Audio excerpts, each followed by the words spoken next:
ప్రారంభమునకు ముందు దేవుని మహిమ మాత్రమే ఉండెను. ఆయన మాటతో సృష్టి అంతా ఉనికిలోకి వచ్చెను.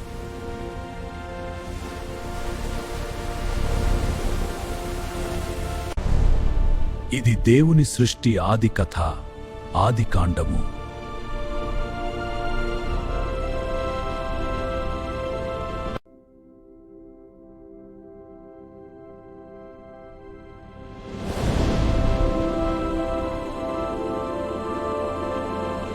విశ్వంలో నక్షత్ర మండలాలు.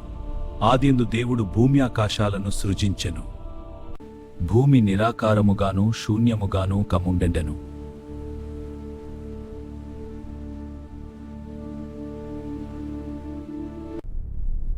వెలుగు కలుగునుగాక. వెంటనే వెలుగు కలిగెను, చీకటి పారిపోయెను. ఆ వెలుగు మంచిదని దేవుడు చూచెను. వెలుగును చీకటి నుండి దేవుడు వేరుపరచెను.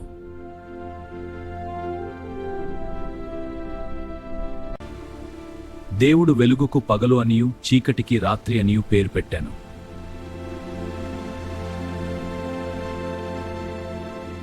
ప్రశాంత నీలి సముద్రం. సాయంకాలమును అది మొదటి దినము అయ్యెను. దేవుని కార్యము అద్భుతమయ్యుండెను. దేవుడు ఎండిన నేలను భూమి అనియు నీటి రాశులను సముద్రములనియు పిలిచెను.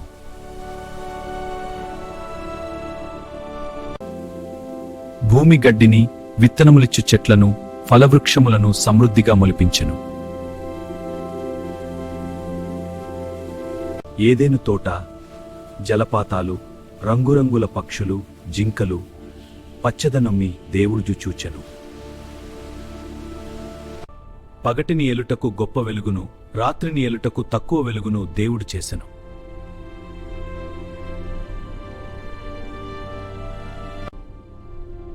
ఆయన నక్షత్రములను కూడా చేసెను. ఇవన్నీ దేవుని అపార మహిమను చాటుచున్నవి. జలములు జీవముగల చరరాశులతో నిండిపోవునుగాక అని దేవుడు సెలవిచ్చెను. ఆకాశ విశాలములో భూమిపై పక్షులు విహరించునుగాక అని దేవుడు దీవించెను. దేవుడు ఆయా జాతుల ప్రకారము అడవి జంతువులను, పశువులను సృజించెను.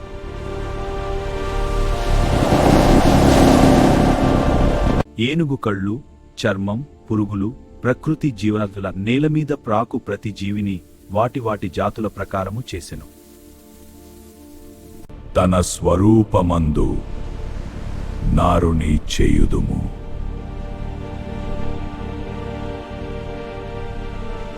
దేవుడు నేలమంటితో నరుని నిర్మించి వాని నాసికలో జీవవాయువును ఊదెను.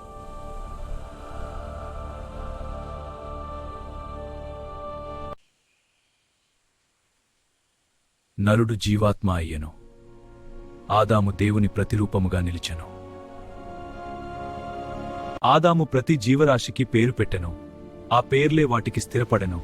నీ పేరు ఏనుగు. నా చిన్న పక్షులారా, మీ పేర్లు పక్షులు. అయితే ఆదాముకు సాటి అయిన సహాయురాలు ఎక్కడా కనిపించలేదు.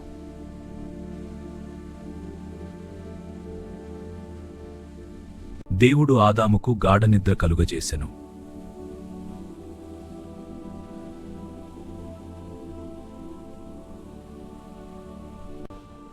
అతని పక్కటెముకలలో ఒక్కొక్కదానిని తీసి ఆ చోటును మాంసముతో పూడ్చివేసెను.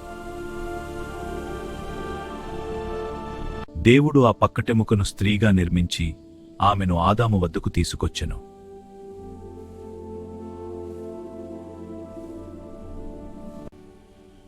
నా ఎముకలలో ఎముక, నా మాంసములో మాంసము.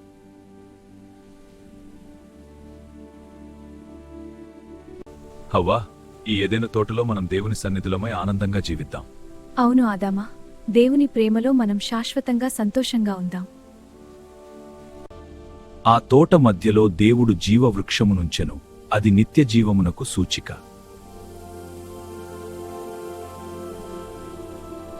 మంచి చెడుల తెలివినిచ్చు వృక్షము కూడా అక్కడ ఉండెను. అది పరీక్షకై నిలిచెను.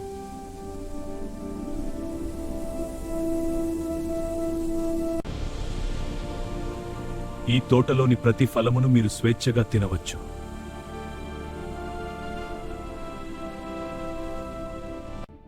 కాని మంచి చెడుల తెలివినిచ్చు వృక్ష ఫలములను మాత్రం మీరు తినకూడదు.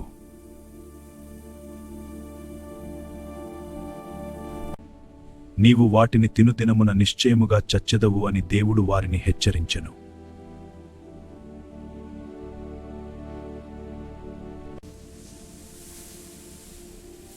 ఈ ఫలము తింటే మీరు చావరు. సర్పము హవ్వను మోసగించి, ఈ ఫలము తింటే దేవుని వలె జ్ఞానం వస్తుంది అనెను. హవ్వ ఆ ఫలమును చూసి తీసుకొని తిని దేవుని మాటకు అవిధేయురాలయ్యెను. ఆదామా, దీన్ని తీసుకో. తరువాత హవ్వ ఆ ఫలమును ఆదాముకిచ్చెను. అతడును దానిని తినెను. దేవుడు తోటలో నడుచుచుండగా ఆదాం హవ్వలు భయపడి చెట్ల మధ్య దాగిరి. దక్కో హవ్వ, దేవుని కాంతి వస్తోంది. నా హృదయం వణుకుతోంది. ఆదామా, నీవెక్కడ ఉన్నావు? నా ప్రభూ, నేను భయపడి మరుగున ఉన్నాను. వారి అవిధేయత కారణంగా దేవుడు వారిని ఏదెను తోట నుండి పంపించెను.